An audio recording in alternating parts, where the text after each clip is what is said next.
Hi, I'm Brian Rizzo, CEO of Vice Cable Systems, and I'm here with Edward Earl of CEO Growth Team. Brian, good to be here. Thanks for having me. Sure, sure. We're here to talk today about core business strategies and core business development. Right. And you know, it's interesting, Ed, because a lot of our customers who are really custom home theater installers, they got into this business for reasons that are different than why a lot of guys get into the business. A lot of them started out as hobbyists and guys who really understood product and installation and things of that nature. And they found out later on as they got into this that it's more than just understanding how to install gear, as most businesses, once you get in a little deeper, are. Right. Now they found themselves involved in having to run a business, understanding a business, and those things that are really core and essential to being a successful business owner and having a successful business that makes money are not skills that were inherent to a lot of these types of companies. Right, and it's interesting, Brian, because in my background as the Chief Innovation Officer and kind of a thought leader, an intellectual leader in this industry, not your industry, but my industry per se, which is growing organizations, the thing I always found fascinating from your guys' standpoint, and for those of you who are watching, the one thing about Brian's organization is that you are speaking peer-to-peer. These are small CEOs with talking to a CEO of a growing concern, and so you're not addressing them as a vendor. It's really a CEO who has these same kinds of marketing issues that they have, except for you're going after and trying to attract dealers, and they're going out trying to attract new customers and new installs. Yeah. So For sure, we have some pretty significant knowledge here when it comes to understanding business development, and a lot of these core strategies and development tools that are really required to move a business forward. Right. We understand it pretty well, and we sort of feel like it's our duty as an industry leader to help these guys in this regard and really provide a lot of the tools necessary for them to use to drive their businesses forward. great. So what are we talking about today then? Well, one of the key tools that we're going to talk about today is the idea of the 60-second elevator pitch. Right. And it really is an opportunity for them to, in adopting a strategy like this, to consistently be able to sell to their customers in a certain way that works and is repetitive, consistent, and reliable, and effective at the same time for them. Right, and I know in our organization, as people come up, especially smaller organizations, they've heard about this concept, the 60-second elevator pitch. Obviously, we've always had tools that address that to help them work through it. We've worked through it with your organization, and we're going to use some of the tools in our company as you're presenting through this material, both you and I. But what is the real issue? Because you're out there and you watch these dealers go through it. What are some of the problems you are seeing that can be resolved with the 60-second elevator pitch approach? Yeah, I think sometimes, you know, what happens is guys will get very scattered, and not everybody is as structured as you'd like them to be, especially from a sales perspective, Right. where you'd really like them to take the customers through a very clean, well-thought-out series of a presentation, I guess, if you will, on what the customer is getting, what this all needs to look like, what finances are involved, really A through Z of what this is all about. Right. We're finding instead that guys, you know, we're hitting on some things here, the idea that in talking to a new prospect for the first time, they're kind of all over the map. Right. There's no structure, there's no organization. It's, hey, what about this, what about that? And Maybe trying to build a little bit too much of a relationship and no relevance to the actual dialogue and not being able to switch on to the things that the customer actually really wants to talk about. Right. And there's no consistency. They might talk about one thing with one customer and an entirely different thing with another customer.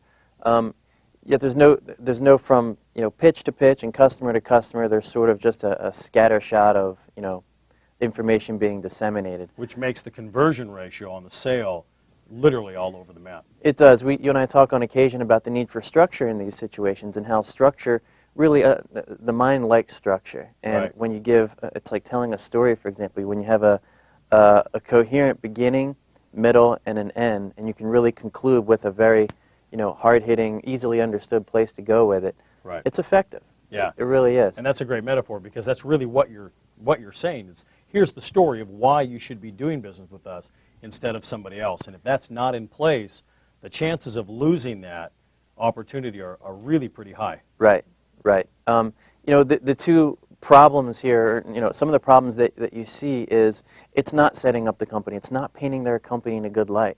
Right. You know, these guys, they're selling big jobs, $1 million jobs and several $100,000 jobs on a consistent and regular basis. Doing that without a coherent pitch and not having consistency and not having replication, it's just creating a uphill battle for these guys to get and through. It's funny, you and I were talking on some of these other formats, not only just the individual homes of the builders, but going after architects and bigger builders and contractors and things like that, where you're dealing with higher level business people for bigger jobs. Right. And that level of professionalism that comes with creating a 60-second elevator pitch like we're going to talk about is radically important all of a sudden. Yeah, it really helps the salespeople or the company in a lot of different ways. One of them is when you've done this 60-second elevator pitch and you've done it a number of times with a lot of different companies, it's amazingly effective because you come across really like you know what you're talking about. Very confident. Just, you know the difference between when someone really looks and feels confident, inspires confidence in the people you're talking to, versus someone who's kind of, all over the place. They're in different directions. It's hard to follow, and just it's all the difference in the world from a sales perspective and communications perspective with the customers. Right. It's interesting. I brought just an example to talk about how big these things can impact your sales and your personal income, whether it's a small job or multi-million-dollar job. I remember when I first started delving into this kind of stuff, I was raising investment money for lots of organizations, and I would do seminars, and then my appointment setters would set appointments, and afterwards, during the course of the week, we'd have one-on-one, one-hour type appointments. And the problem in the beginning is I really didn't know how to start these kinds of conversations. It seemed like I should because we just had a 4-hour presentation the night before, and then we're doing some personal one-on-one wrap-up. But there was no way to really set the whole conversation up without having it be awkward or too salesy or maybe a little too on the light side. Right. And it seemed like you want to build a relationship and then you have to shift into the hard information. And it just never transitioned right. And in the course of that, my income and performance, even though I was very good at what I did, was really suffering. So I went through some of these processes, and now the templates that I've created on my own, which are fairly broad and varied based on what I call advertising strategies you're familiar with. And what happened was I developed that introduction 60-second pitch. So when I sat down with somebody, I said the exact same intro every time, and it set up the whole entire conversation to where nothing was odd. Even asking for the money, it wasn't odd. As a matter of fact, it became very natural. Right. And so I said this same thing in the meeting intro every single time. My conversion ratio went way up, but the first time I used it, I remember I was in Houston, and I stayed there, and I ended up having to stay for an extra 4 days, but I earned $74,000 in personal commissions that week. Wow. I mean, it was impressive. And I imagine each time you sat down and do it, you didn't have to think anymore. After you probably got the first one out of your way, it was just autopilot. It was autopilot all day, and it's funny because as we were going through this, I remember being in Home Depot one time, taking a call from another pitch person that was out, and his income had been so sporadic. Sometimes up, many times down, and now just kind of on a downward slide. And when I started asking him, what was he doing in the introduction? And he started telling me how he went through things, and it was exactly the way it was before I had created this. He was literally all over the map. He wasn't an unintelligent individual. This guy had a law degree. He just happened to be raising money because it made more money than being a lawyer. And I asked him, I said, so why don't you use the 60-second dialogue that we put together? I said, I use it every time. I've made a killing. And he goes, I don't like saying the same thing over and over and over again because the appointments are one after another. And I thought, who cares? Right. You just want the money. Aren't we, in a sense, talking about communicating with the customers and potential clients in a way that they want to be communicated to? Right. Yeah, and there's a psychological kind of linear set of information that they want in a specific order, and that's the way these types of templates that we put together are set up. And that's what I've brought here because you guys have gone through this exercise, and I think in here in just a minute, you're going to go through maybe the older version of your 60-second elevator pitch. I know you update it and you use it for different things on and on. But I brought with me a template, and guys, what we want you to do is use this template that we're going to show you in a minute to develop the perfect presentation. It's just like those Mad Lib type of things you would buy in a convenience store where it has little areas where you can fill in the blanks, and then when you add it, the story reads kind of funny. Well, take that concept and you bring it into something that's very serious as far as a business development tool. And this whole template that we're going to show you will help you develop that whole entire thing.